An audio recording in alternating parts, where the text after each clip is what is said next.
welcome back to Melissa's Kitchen Table. Today we're going to be making a roast chicken that you can make during the week.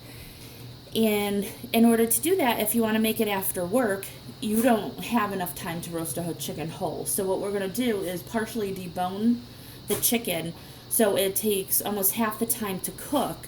So that way you can have a nice meal during the week, even after work.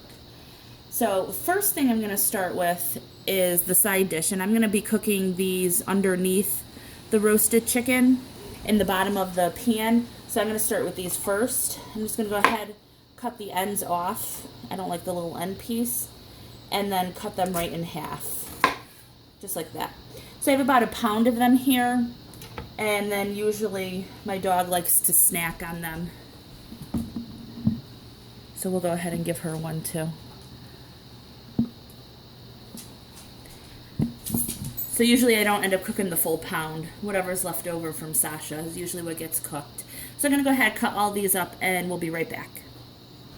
Okay, so these are now in the bottom of the roasting pan.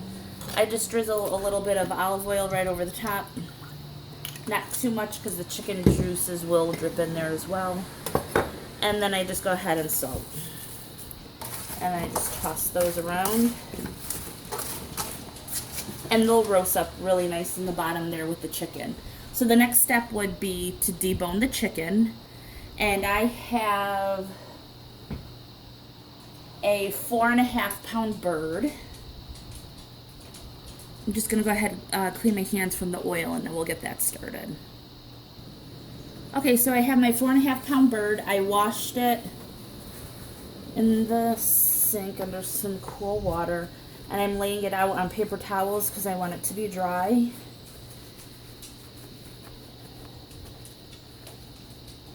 Just use paper towels and dry it off.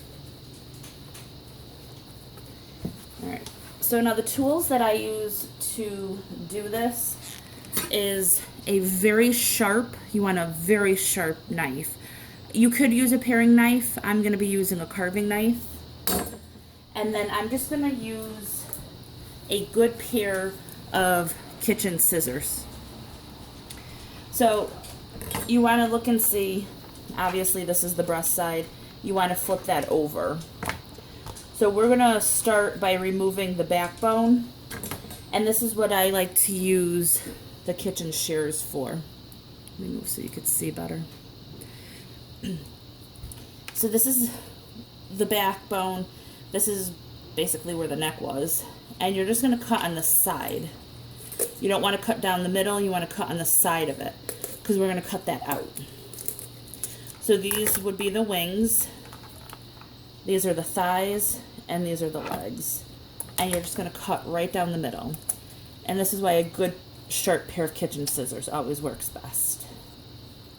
Now you're going to cut on the other side. Right down.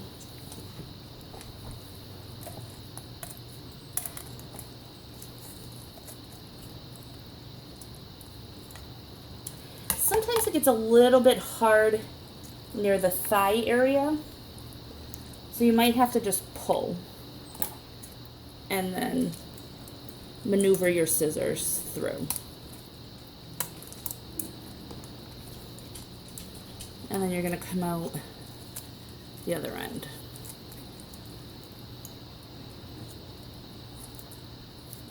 Just like that. So there's that half. And you just feel the inside.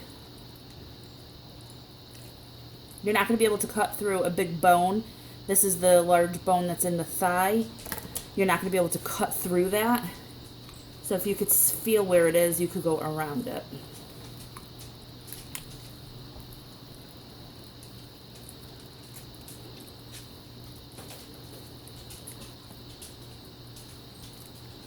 It just takes a little patience. It's not hard to do.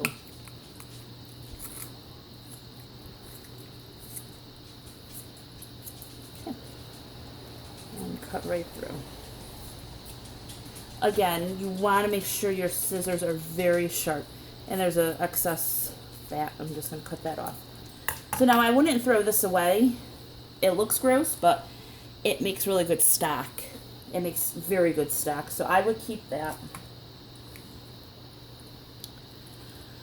All right, so now over here, you have the thighs, and here's the breastbone. These are the ribs.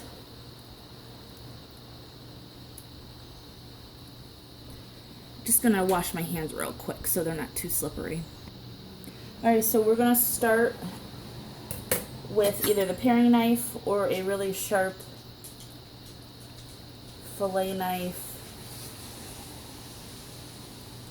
slicing knife. So what you're gonna do is cut right down into the breastbone. You could see right here there's a little bit of cartilage. So I just put the knife right underneath it and pull that out.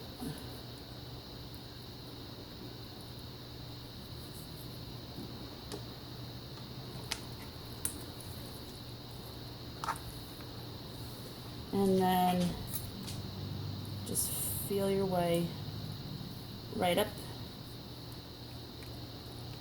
the chicken. And the knife is going to go right along the rib cage. All the bones that are in there, they're going to come out. See, this is why you want to make sure you're using a very, very sharp knife. One, it's much safer for you. And two, it makes it much easier. So let me zoom in just a little so you could see that a little bit better.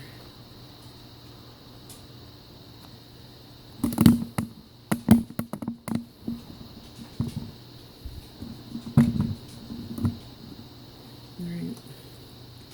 So you're going to go right up the side over here. Now this is all of the bones in here.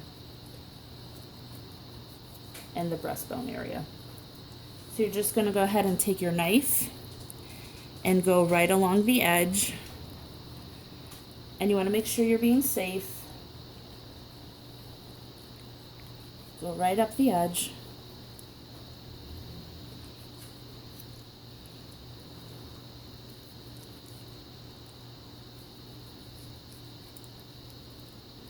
And this way you feel where the bones are.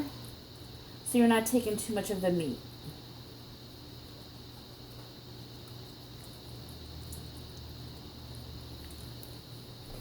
You're going to come in the middle and then just start to pull that out.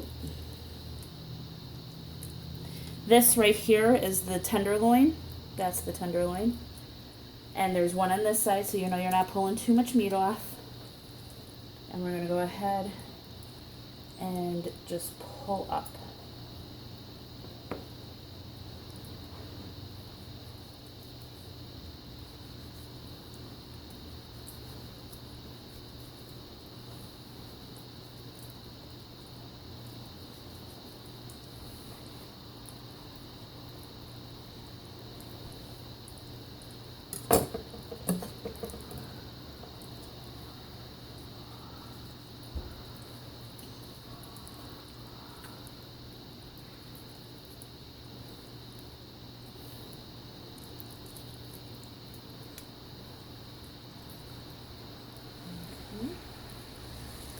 And then once you start to go up to the top here, you're going to see right here is the wishbone.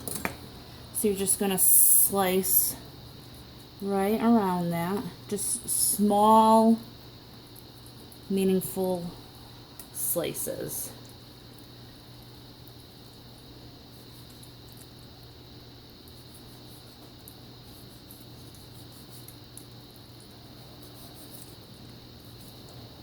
Okay, so now that side is all set.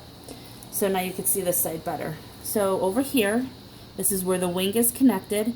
You just want to go right in the middle and cut right through it. You'll see where the bone is. Just find where it ends and starts to connect. So that would be the joint. And then you just cut around that. And then cut around all of it. And there you go. And again, keep this to make stock. There's a little bit of meat on there. There's not too much. Could be worse. So you're not wasting any of that. And now you have a partially deboned chicken. So this is going to cook so much faster than if you left it whole. And it's even better to flavor this because you have access to the white meat and the breast meat, and you have access to the bottom of the thighs. So this way, any seasoning that you put in here is actually going to flavor the chicken. It's not just going to flavor the skin, and then the chicken has a very bland flavor to it.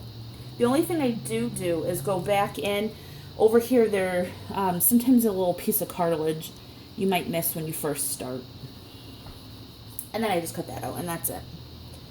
Alright, so I'm just going to wash my hands, and then I'm going to show you how I like to season this, and then how we roast it. Be right back.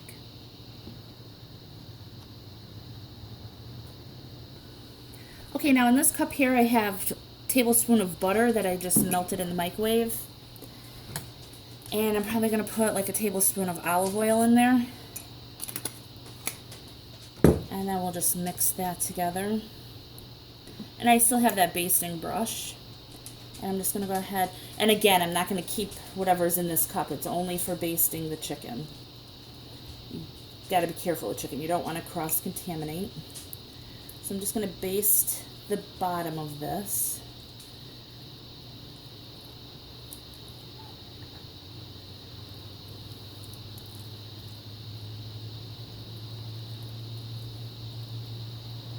Okay.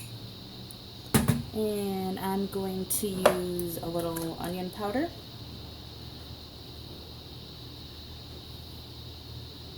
And of course, at this point, you can flavor this any way you want. You can use barbecue sauce and throw it on the grill if you want. It just goes that much faster. And a little garlic powder.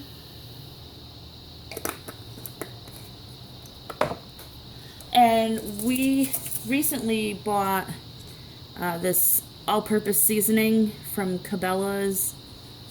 We like to try it just because there was no MSG in it. It just has salt, sugar, onion, garlic, spices, red and green bell pepper, and turmeric. We'll just sprinkle that on there as well. If you want, you could add a little bit of salt. Not too much because there's some in the other seasonings, so we don't want it to be too salty. I'm going to add some fresh cracked pepper. And then, again with the dried parsley. You could grow this in your garden in the summer, and then you can dehydrate it either in a dehydrator or in your oven. So I'm just going to pat that down. And this is how you're going to cook it this way, but we're going to flip it over into our pan. So let me move it so you can see the pan. Alright, so I'm just going to go ahead.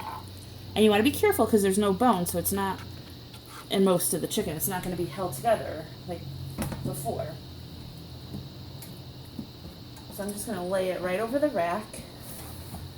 Make sure you could see.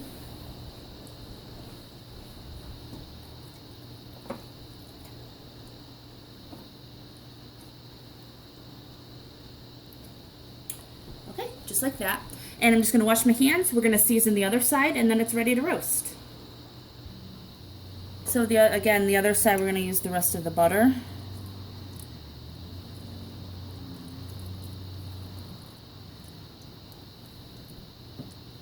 And oil mixture.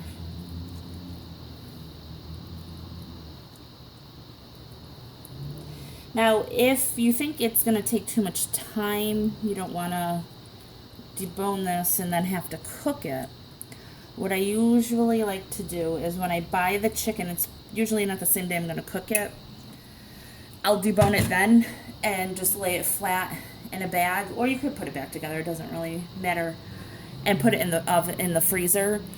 And then when you're ready to cook it, just take it out, defrost it, and everything's already done for you. So I'm just going to put a little bit of salt, a little bit of the all-purpose seasoning.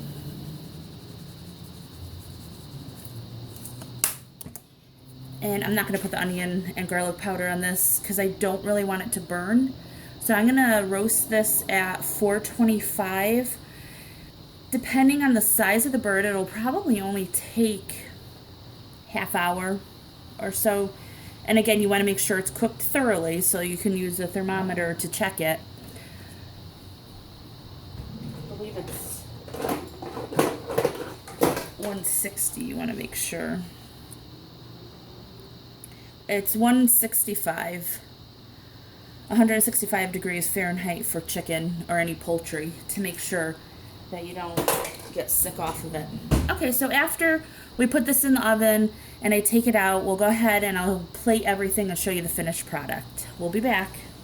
Okay, so here's our final product of our Brussels sprouts. They've been nicely roasted. And over here is our roast chicken. Nice and juicy, very tender. And I'm just going to let this sit for about 5 minutes. It came up to 165 degrees. We'll let it rest for about 5 minutes. I wouldn't put foil on it just because I want to keep the skin crispy. And that's the other good thing about partially deboning the chicken.